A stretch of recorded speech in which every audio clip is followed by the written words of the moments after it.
What's going on, guys? Today I'm going to be, starting to prep these lifts that I bought. They are Mohawk 2-post lifts. I bought them used, so I do want to paint them because as much as I love these Mohawk lifts, the colors that they come in, I didn't really like.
All right, well, I missed recording when I did the yellow here, but paint's all done. Now I'm just gonna do a couple coats of clear coat.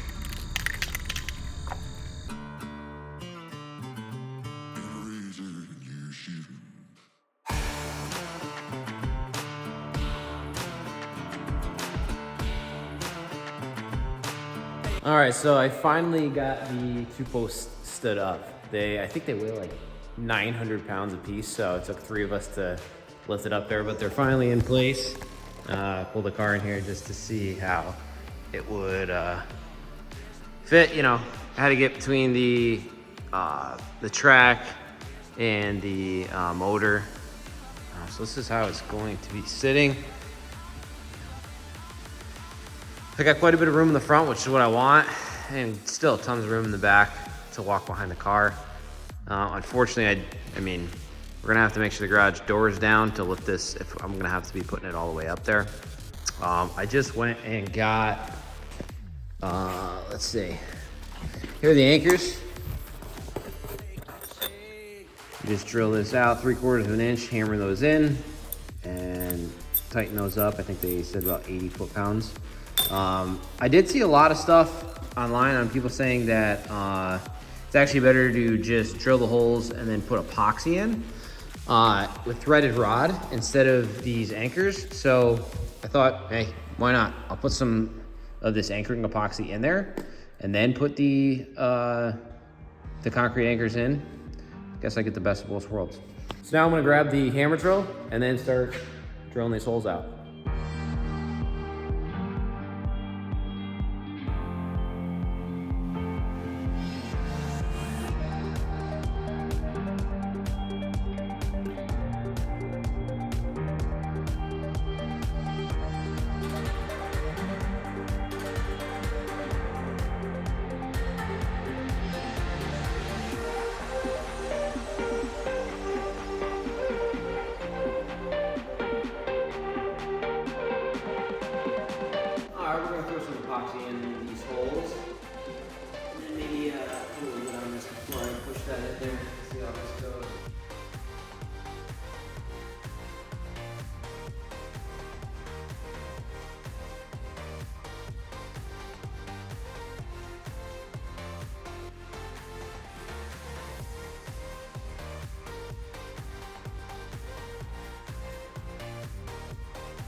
All right, so we just got the wiring done. My brother actually is an electrician, so he helped me out with that. But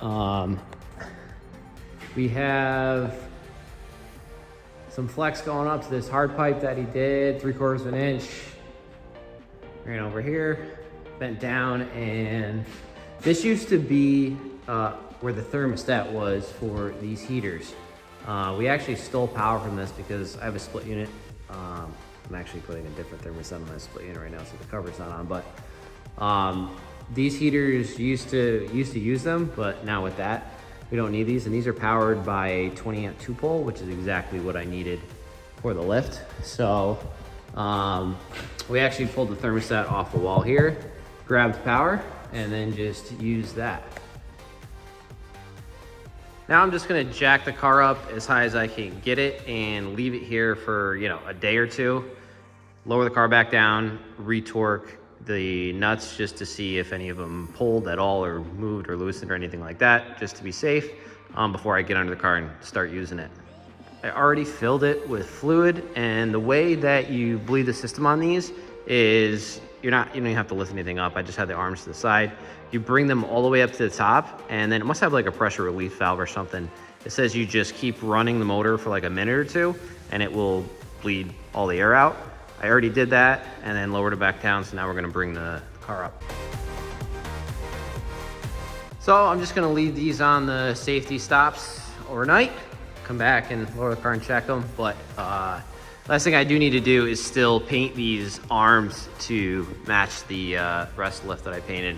I ran out of warm weather before I was able to paint these, so I'll pop them back off, do that, and then I should be done with this project.